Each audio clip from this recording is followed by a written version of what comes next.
Welcome, dear listeners, to the place where we talk about myths, legends, and mysteries. Tonight, we begin a journey into a memory that still lingers in the minds of many. A night when millions of people around the world looked to the skies, checked the time on their clocks, and whispered the same question. Is this it? Is this the end? Before we begin, I invite you to get comfortable. Find a quiet place, settle into your chair or bed, and let your body rest. This is not a story to be rushed. It is a long reflection, a tale of myths and fears, a meditation on why humanity dreams of endings. So let this voice carry you gently as we revisit the night the world was supposed to end. It was December 21st, 2012. In the days and weeks leading up to it, the internet buzzed with speculation, online forums filled with warnings and predictions. Television specials spoke of prophecies and science side by side. Some claimed the ancient Maya had foretold the end of time itself. Others insisted Nostradamus had written cryptic verses pointing to that date.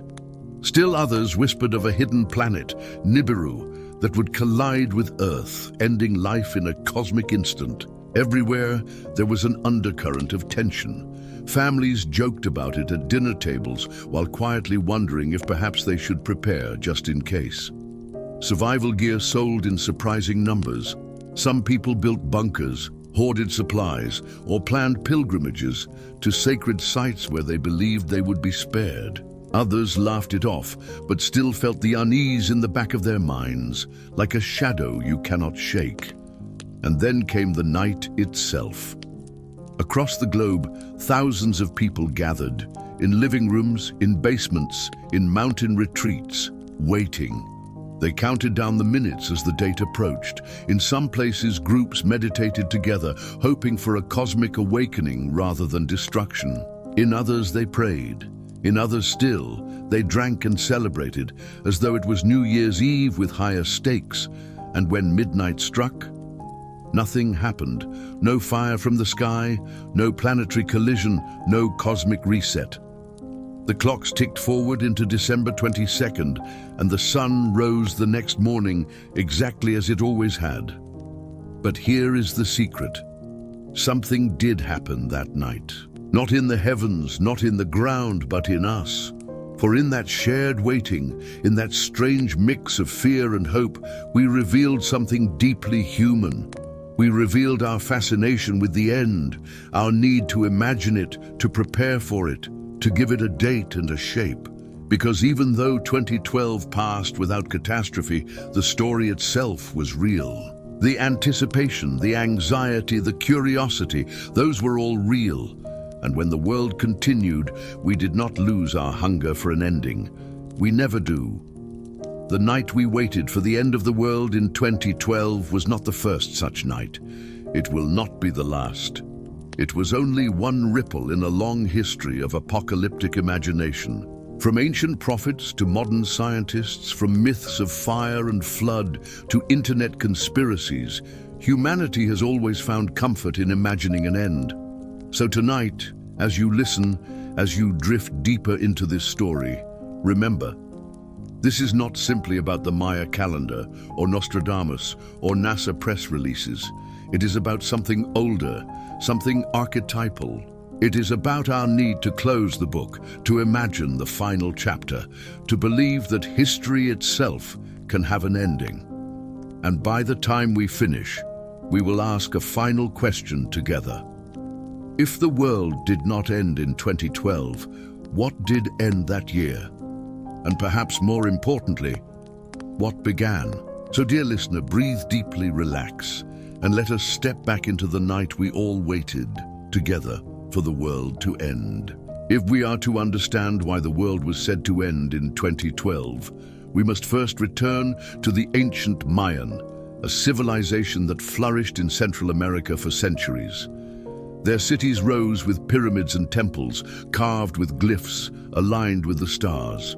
They were master astronomers, meticulous timekeepers, builders of calendars that reached far beyond the rhythms of most ancient societies. The Mayan believed time was not a straight line, but a series of cycles. The sun, the moon, the stars, all moved in repeating patterns, and life itself followed their rhythm. Their calendar reflected this worldview. Interlocking systems of days, months, and cosmic cycles turning like gears in a great machine of existence. Among these cycles, one loomed larger than the rest: the long count. The long count was a vast calendar that tracked not years or centuries, but epochs. According to its structure, time was divided into great cycles of 5,125 years. To the Maya, each cycle was a world unto itself, with its own beginning and its own end. When a cycle ended, it was not necessarily the destruction of everything, but a transition, a closing and an opening, the death of one world and the birth of another. The cycle that concerned the world in 2012 began in the distant past. August 11, 3114 BC, in the Gregorian calendar we use today.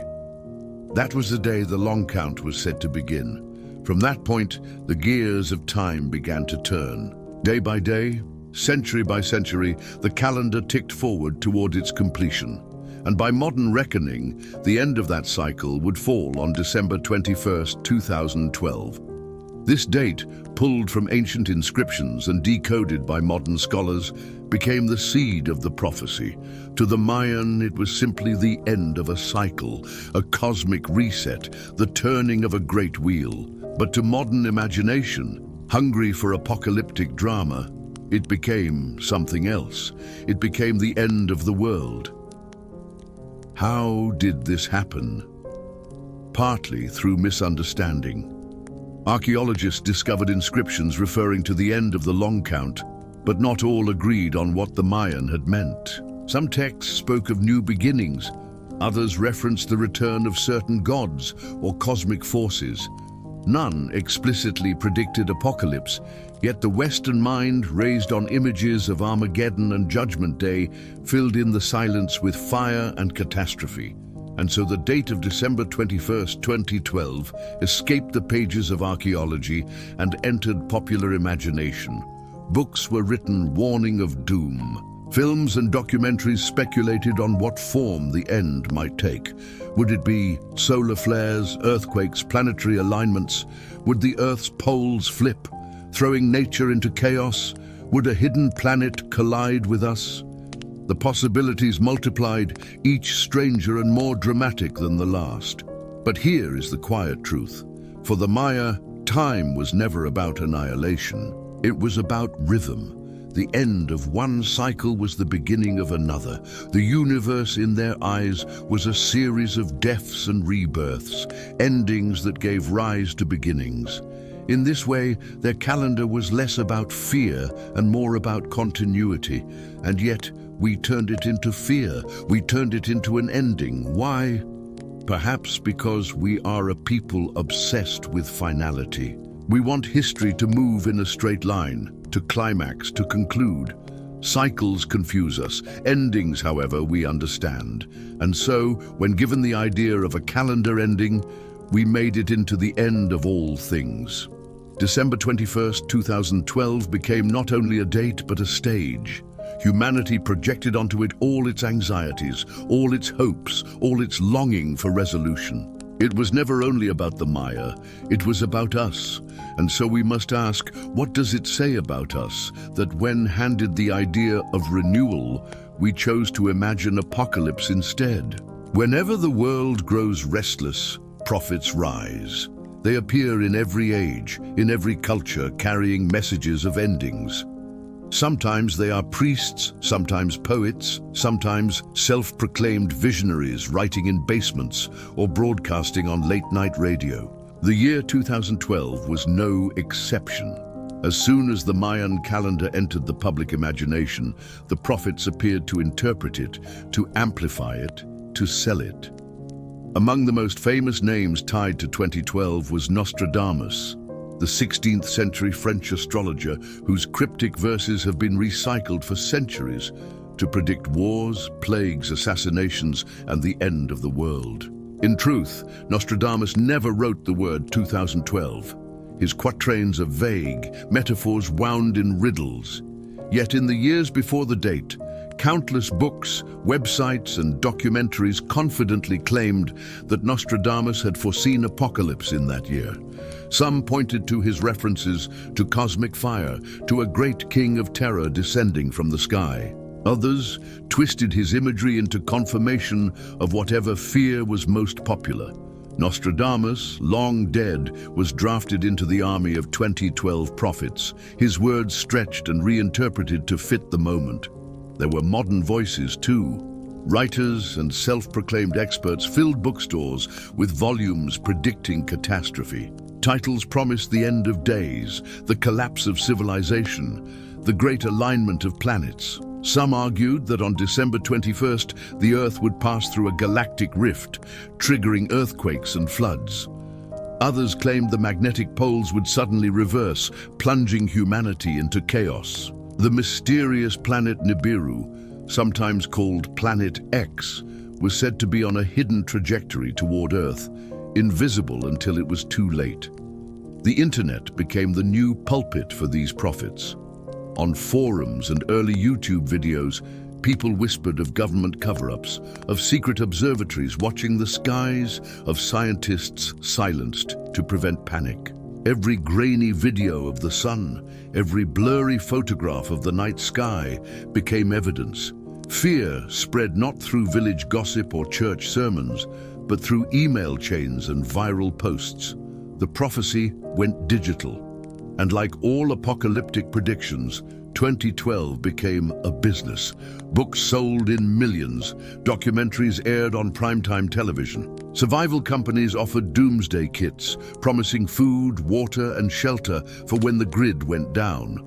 Lecturers toured the world, presenting slideshows of ancient glyphs and astronomical charts, each insisting that the signs pointed to one inevitable conclusion: the end. For many, it was entertainment. For others, it was deadly serious. There were families who left their homes, traveling to what they believed were safe zones, mountains or sacred places that would survive the cataclysm. There were people who sold possessions, withdrew from work, preparing for what never came. There were even reports of suicides, of people who could not bear the waiting. Looking back, it is tempting to laugh at the absurdity. No hidden planet appeared. The poles did not flip. The stars stayed in their courses. And yet, in the middle of it, the tension felt real. Because the prophets of doom were not just selling fear, they were offering certainty. In a world of chaos, in an age of economic crisis, climate anxiety, and political unrest, they promised a simple story. Everything will end on this date. No more uncertainty, no more ambiguity, just finality. This is the power of apocalyptic prophets. They do not only predict destruction, they offer meaning. They tell us the suffering has a climax, the chaos has a conclusion, history has a final page. It is easier sometimes to imagine an ending than to face endless uncertainty.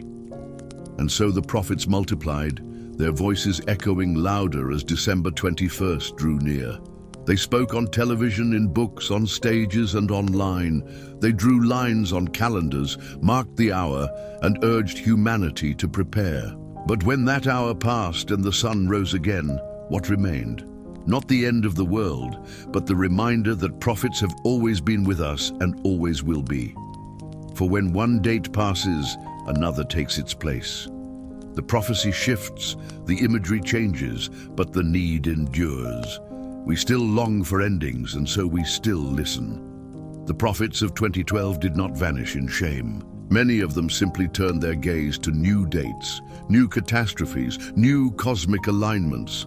The cycle of prophecy continues, just as the Maya themselves might have predicted. One ending gives way to another beginning. One fear dies, and another rises. For every prophecy, there is a counterweight. For every whisper of doom, there are voices that rise to say, "Wait, look again, it is not what you think." In the years before December 2012, as books and documentaries spread visions of fire and flood, scientists and astronomers found themselves pulled into the role of reluctant guardians of reason. They did not seek it out, but the fear was so widespread that institutions like NASA, universities, and observatories across the world felt compelled to speak. Again and again, the same questions flooded their inboxes. Is a rogue planet called Nibiru heading toward Earth? Could a hidden star be lurking in our solar system? Will the Earth's magnetic poles flip suddenly, causing destruction? Is the Mayan calendar counting down to apocalypse? The questions came not only from the curious, but from the terrified. Teachers wrote of children too anxious to sleep, convinced the world would vanish in fire. Parents pleaded for reassurance. Even psychiatrists reported a surge of patients overwhelmed by the looming date. And so, with increasing urgency, science answered. NASA published detailed statements explaining that no hidden planet existed. If such a body were racing toward Earth, it would already be the brightest object in the night sky. Astronomers explained that planetary alignments, so often cited as triggers for catastrophe, were common and harmless. The idea of a sudden pole reversal, they pointed out, was a distortion of real science. Magnetic poles do shift, yes, but over thousands of years, not overnight. As for the Mayan calendar, archaeologists clarified that it did not predict the end of the world, only the end of one cycle and the beginning of another. But reason, however calm and careful, rarely moves as quickly as fear. The internet thrives on the dramatic, the sensational. A YouTube video warning of apocalypse could gather millions of views in days. A sober explanation by an astronomer, backed by decades of study, might be seen by a fraction of that audience. Fear is contagious. Rationality, less so. Yet scientists persisted. They gave interviews, wrote articles, appeared on television. Some grew weary, frustrated by the endless repetition of claims long debunked. Others approached it with patience, remembering that their audience was not only skeptics, but frightened children and vulnerable minds. Their task was not merely to correct, but to comfort. Still, the tension remained. For many who believed, each scientific denial was not reassurance but proof of conspiracy. If NASA said there was no planet Nibiru, perhaps that was because NASA was hiding it. If scientists said the calendar was misunderstood, perhaps they were lying to avoid panic. The very authority of science became, for some, part of the plot. This is the paradox of reason in the face of prophecy. The harder it argues, the more some cling to belief. Fear does not always surrender to facts. In fact, it often feeds on them, twisting them into confirmation of its own story. And so the days ticked down. Scientists knew the sun would rise on December 22nd. They had the data, the calculations, the history of countless failed doomsday dates to stand on. Yet still they spoke, still they answered. Because the myth had already taken root, and once a myth takes hold, it is no longer about truth, it is about need. When the day came and went without disaster, some turned with relief to the scientists, thanking them for their reassurances. Others quietly dropped the subject, embarrassed by their fear. But still others moved the goalposts, suggesting the date had been miscalculated, or that the true danger was spiritual, invisible, something beyond science's reach. And here again lies the lesson. Science can measure, predict, and explain. It can comfort with clarity and calm. But it cannot silence the human hunger for story. It cannot extinguish the deep, almost instinctive pull toward imagining the end. For that desire does not come from data, but from the human heart. The 2012 phenomenon proved this with striking clarity. Rational voices were there all along, steady and consistent. And yet the prophecy lived, because it fulfilled something deeper than logic. It fulfilled our longing to know how the story ends. The year 2012 was not the first time humanity believed it stood at the edge of the end. It will not be the last. Our fascination with apocalypse is older than any calendar, older than any prophecy. It runs through every culture, every age, every story we have ever told ourselves about the world. For as long as we have imagined beginnings, we have also imagined endings. In the frozen north, the Norse told of Ragnarök, the twilight of the gods. The signs would come gradually, wolves devouring the sun and moon, the world tree shaking, the seas rising in floods. Then the great battle would begin, gods and giants clashing in fire and chaos. Thor would face the serpent Jörmungandr, Odin would fall to the wolf Fenrir, and the heavens themselves would collapse. Yet even in this destruction there was hope, for after the flames and flood, a new world would rise from the sea, green and fertile, where survivors would begin again. Ragnarök was an end, yes, but also a rebirth. In the ancient Near East, the Hebrew scriptures spoke of Armageddon, the final conflict between good and evil, a judgment from God that would purify creation. The book of Revelation painted visions of horsemen, plagues, stars falling from the sky, trumpets sounding as the earth trembled. It was terrifying, yes, but also purposeful, not random chaos, but divine resolution. A new heaven and a new earth would follow, where pain and death would be no more. The end was not senseless. It was the completion of a story. Far to the east, Hindu cosmology spoke of the yugas, great cycles of time. The Kali Yuga, the age of darkness, was said to be the last, an era of corruption, greed, and decay. It would end with fire and flood, cleansing the world of its impurity. From that destruction, the cycle would begin anew with the Satya Yuga, the age of truth. Time itself was endless, turning through destruction and renewal, as inexorable as the seasons. And in many cultures, the apocalypse was not in fire, but in water. The flood myth repeats across the world.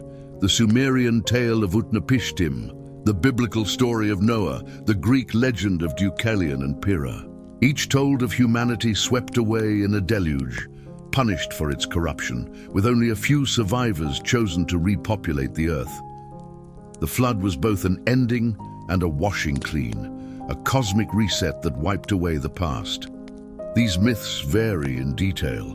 Gods or no gods, fire or flood, finality or renewal, but their structure is the same. They tell us the world is not stable forever, that there comes a time when what is known must collapse, when the order we cling to must break. And they also tell us that after the breaking, something new can be born. The year 2012 slipped so easily into this lineage because we already carry it within us. The date was new, but the story was ancient. The Maya became only the latest voice in a chorus that has been singing for millennia. Every prophecy of the end is also a reflection of our fear and our hope. We fear destruction, but we also hope for renewal.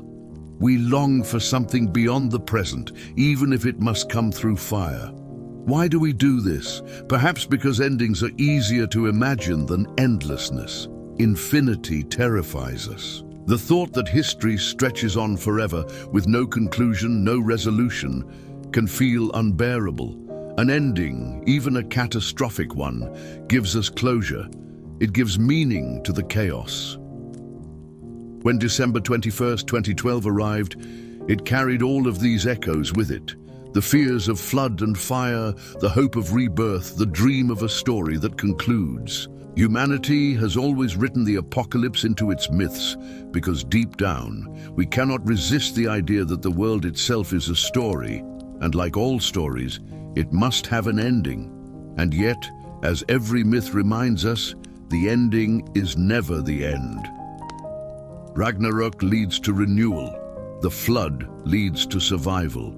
Even the final judgment in Revelation promises not only destruction, but paradise. The apocalypse in myth is not annihilation. It is transformation. So when we waited for the end in 2012, we were not only waiting for destruction, we were also waiting, perhaps unconsciously, for transformation. We were waiting for the story to turn the page. Why do we keep dreaming of endings? Why does humanity across every age and culture return again and again to visions of fire, flood, collapse, and judgment? If the world never ends, if every date passes without catastrophe, why do we still feel the need to mark new ones on the calendar, to whisper of new disasters just over the horizon? The answer lies not only in myth, but in psychology. For the apocalypse is not just a story about the world, it is a story about ourselves.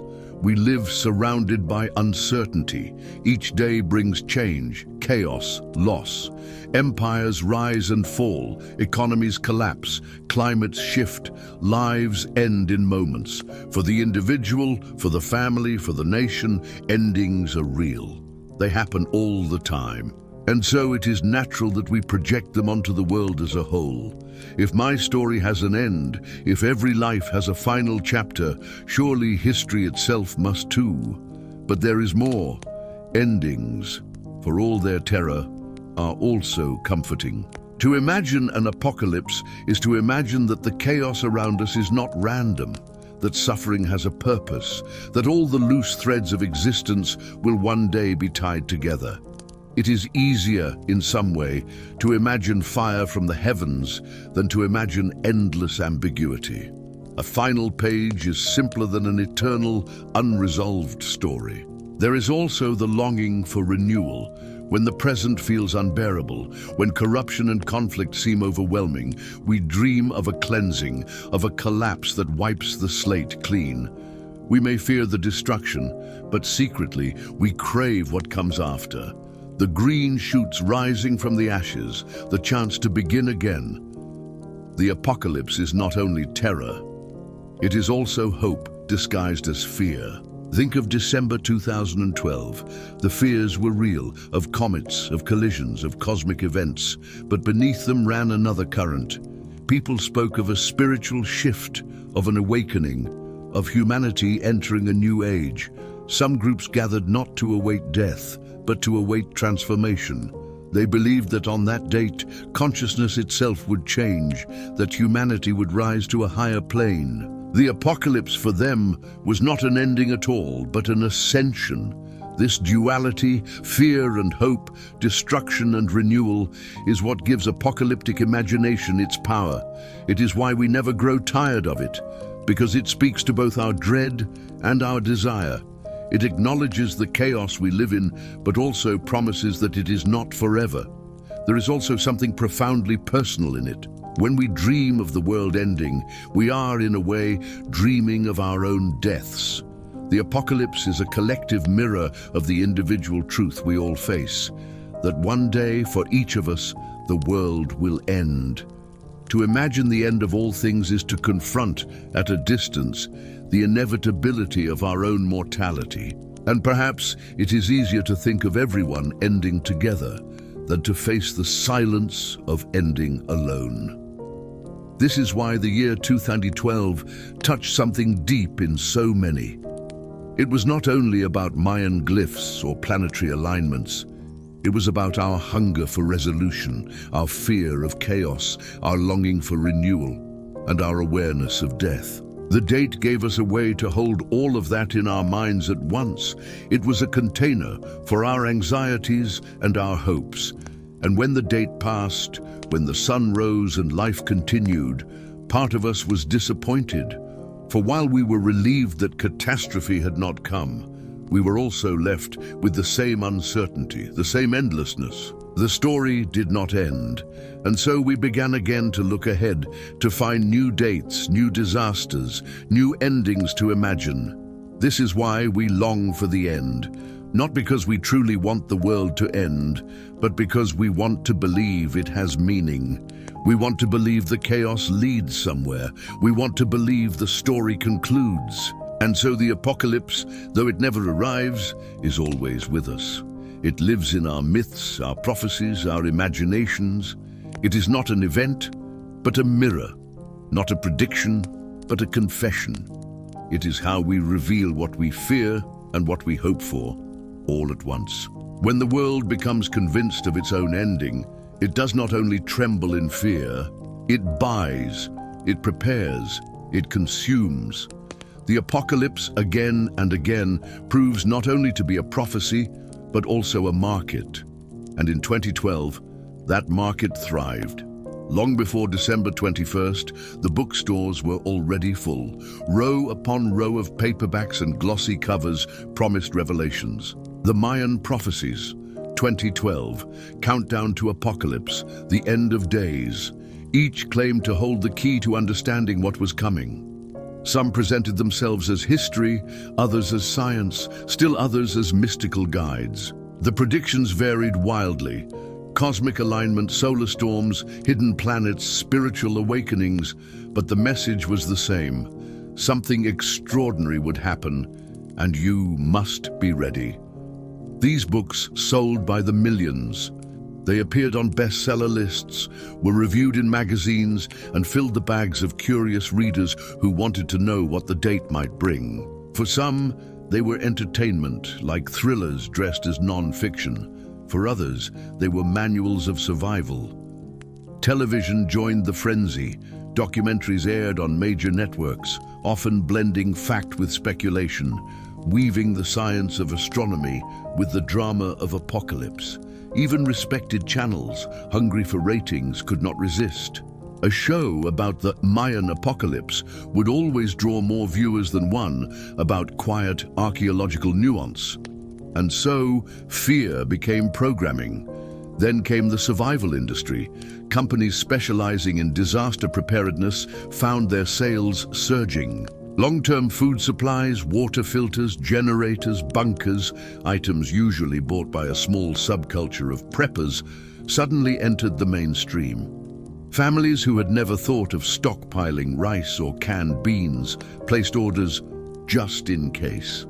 Bunker builders received calls from clients across the world. Some even sold luxury underground shelters, complete with kitchens and gyms, marketed to the wealthy as safe havens for when the surface burned. On the internet, the economy of fear spread even faster. Websites sold 2012 survival kits, ebooks promising secret knowledge, DVDs detailing supposed NASA cover-ups. Forums became marketplaces of fear, where anxious people traded tips on where to hide, what to stock, how to protect their families when society collapsed. Fear became a currency, and everyone was buying and selling. And it did not stop at fear. Hope, too, was commodified. Alongside the survival gear came spiritual guides, offering workshops, retreats, and pilgrimages. Sacred sites, like the ancient temples in Mexico and Guatemala, saw waves of visitors in December 2012. Travelers convinced they were standing at the axis of cosmic change. New Age movements offered meditations, ceremonies, and crystals to align with the new consciousness they believed was dawning. If the end was near, it could be transformed into a beginning for a price. Hollywood, too, seized the moment. In 2009, Roland Emmerich released his film 2012, a grand spectacle of earthquakes, tsunamis, and collapsing cities. The movie grossed nearly $800 million worldwide, proof that audiences could not resist watching the destruction of their world on screen, safely from the seats of a theater. Fear entertained as much as it terrified. What we see in all of this is a strange truth. The apocalypse is profitable. Predictions of the end move books, fill theaters, sell kits, attract tourists. For every terrified believer, there is a market ready to provide reassurance, or preparation, or spectacle. The end of the world, again and again, becomes business. And yet, beneath the cynicism, something deeper stirs. This economy thrives not because people are gullible, but because they are searching. When faced with uncertainty, humans will always reach for stories, tools, rituals, anything that makes the chaos feel manageable. Buying a survival kit, booking a retreat, even watching a film, these acts become ways of holding fear in our hands, of giving it shape. The apocalypse sells because it is one of the oldest desires we carry. To imagine the end is to imagine control, to imagine meaning. And in 2012, for a few years, that desire fueled a global marketplace. When December 22nd arrived and life continued, the books went out of print, the shelters stood empty, the survival kits gathered dust. But the pattern remained. The economy of fear is always waiting for its next date, its next prophecy, its next apocalypse. And when it comes, it will thrive again. When history looks back at the year 2012, it may not remember it as a date of catastrophe, but it will remember it as a date of imagination. Because long before December arrived, the apocalypse of 2012 had already become entertainment. It had already entered the bloodstream of pop culture, transformed from prophecy into spectacle, from fear into story. The most obvious example was the Hollywood blockbuster. In 2009, director Roland Emmerich, already known for films like Independence Day and The Day After Tomorrow, released his grandest disaster epic yet, 2012. The film was a parade of destruction on a global scale. Earthquakes splitting continents, tsunamis swallowing cities, volcanoes erupting in torrents of fire. Audiences watched as landmarks fell, the White House crushed by waves, entire nations swept away, humanity fleeing in massive arcs to survive the flood. It was pure spectacle, an opera of collapse. The film was a commercial success, earning hundreds of millions worldwide. But more than that, it cemented the image of 2012 in the popular imagination. For millions of people, when they heard the year 2012, what came to mind was not a calendar glyph or a Mayan temple, but a giant wave engulfing the Himalayas, a plane flying between collapsing skyscrapers, a world on fire. The apocalypse had been branded in cinematic imagery, larger than life and impossible to forget. Television joined in as well. Documentaries aired on the History Channel, Discovery, National Geographic, each one blending a thin layer of archaeology with thick layers of speculation. Viewers were treated to computer graphics of planets aligning, maps of cosmic rays striking Earth, interviews with self-proclaimed experts explaining how December 21st could mark a moment of irreversible change. Even the most sober networks could not resist the ratings. Apocalypse was entertainment, and then there was the internet. The early 2010s were a time when memes were beginning to shape culture in ways never seen before. And 2012 became one of the internet's favorite punchlines. Jokes spread about skipping work because the world was ending, about putting off diets until December 22nd, about buying luxury cars on credit and never having to pay. Twitter filled with gallows humor. Facebook posts counted down to midnight with nervous laughter. The apocalypse, once a source of terror, had become a global inside joke. We were laughing at our own fear, diffusing it with humor, transforming prophecy into meme. And yet beneath the laughter, there was always the question, but what if? That tension, fear and laughter, dread and comedy, gave 2012 a strange place in culture. Music, too, played its part. Songs referenced the date, tying it to ideas of endings and beginnings, collapse and renewal. Artists leaned into the imagery of destruction, pairing it with themes of love, rebellion, or transformation. The apocalypse became metaphor, a backdrop for human emotion. Even advertising joined the wave.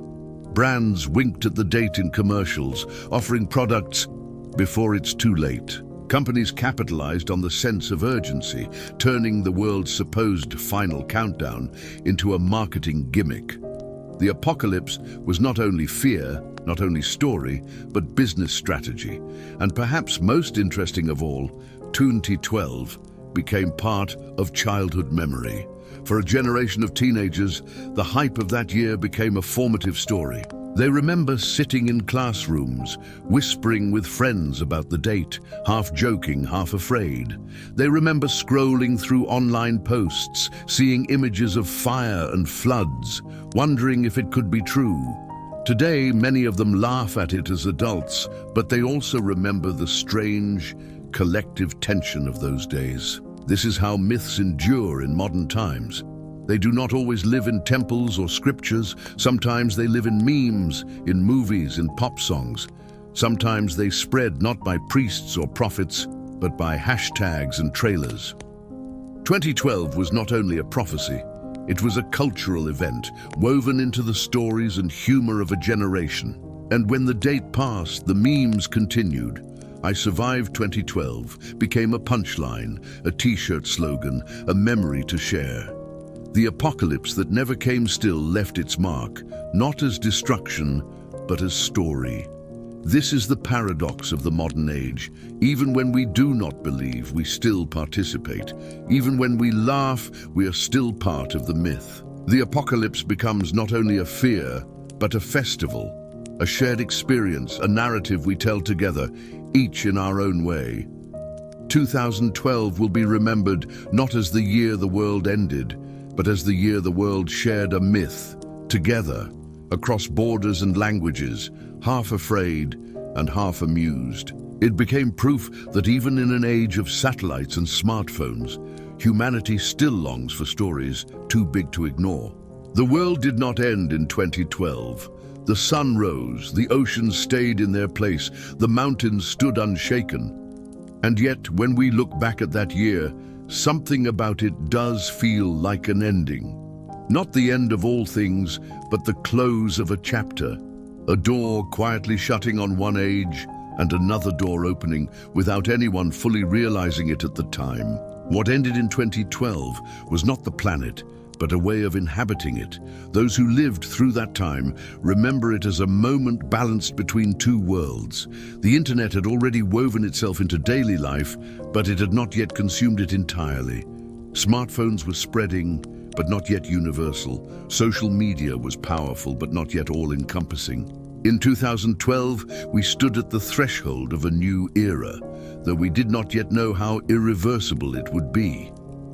Think of the digital landscape then. Facebook was dominant, but Instagram was still young, barely acquired by Facebook that very year.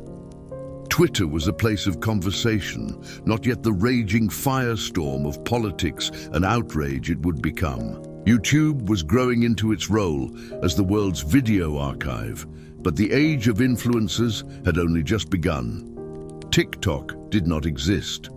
Artificial intelligence was a dream whispered among researchers, not a voice that could speak to you in your home. The digital world of 2012 was vast, but still incomplete, still innocent. And then, quietly, something shifted.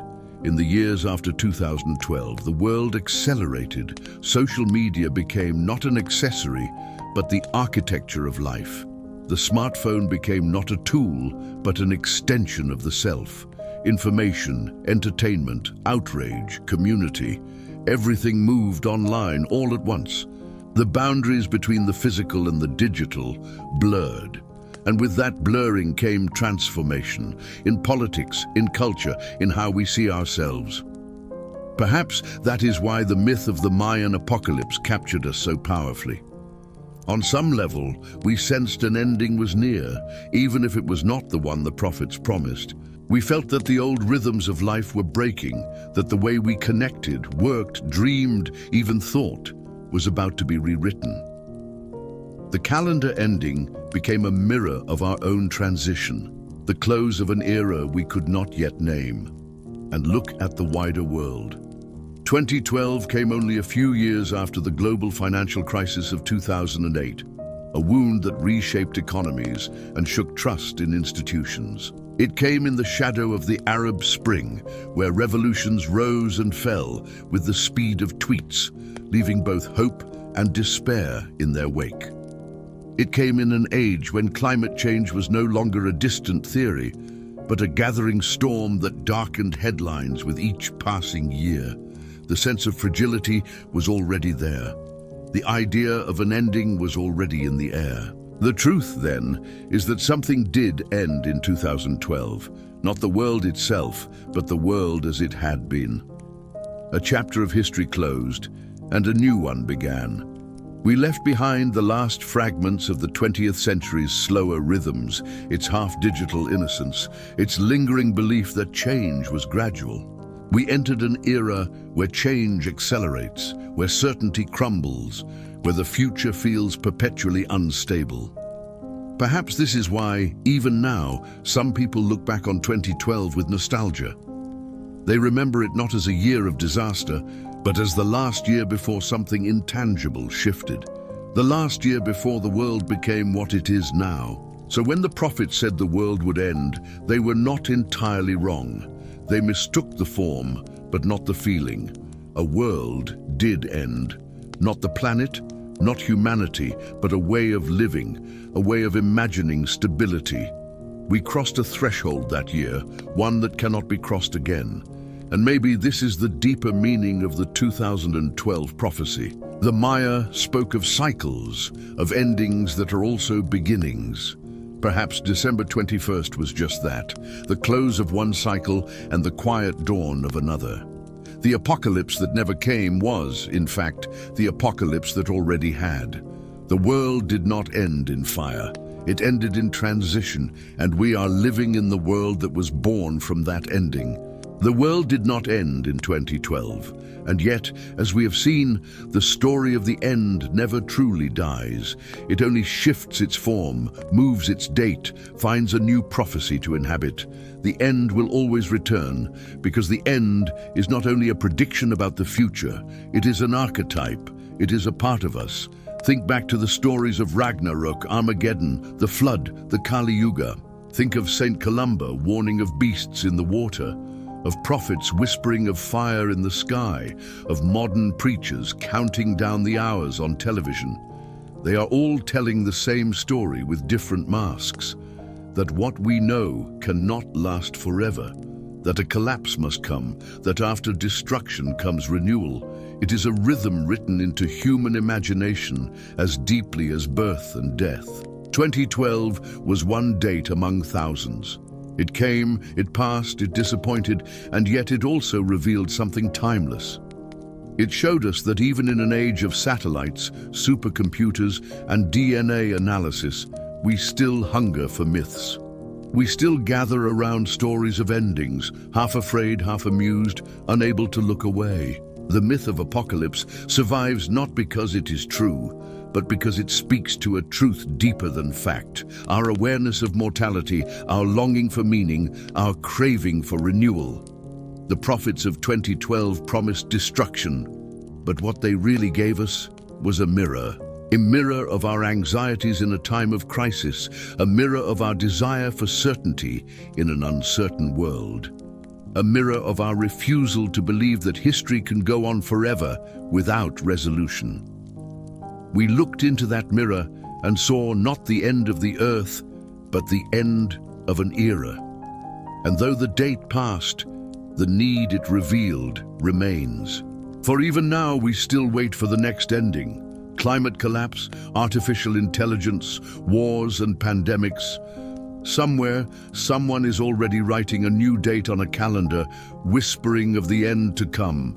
And somewhere else, someone is listening, waiting, wondering if perhaps this time it is true. The cycle continues. The end is always ahead of us, just beyond reach, a horizon we can never arrive at, but cannot stop staring toward. Perhaps that is the lesson we should take from 2012. That the apocalypse is not about a single day or a single prophecy. It is about how we live with the knowledge of impermanence.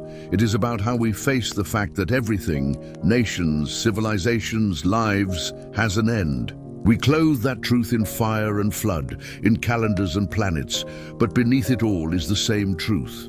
We are finite, and so we dream of finitude for the world itself. And yet, in every myth, the end is also a beginning. Ragnarök leads to renewal. The flood gives rise to survivors. Even Revelation promises a new heaven and a new earth. The apocalypse is destruction, but it is also transformation. It is the turning of the page.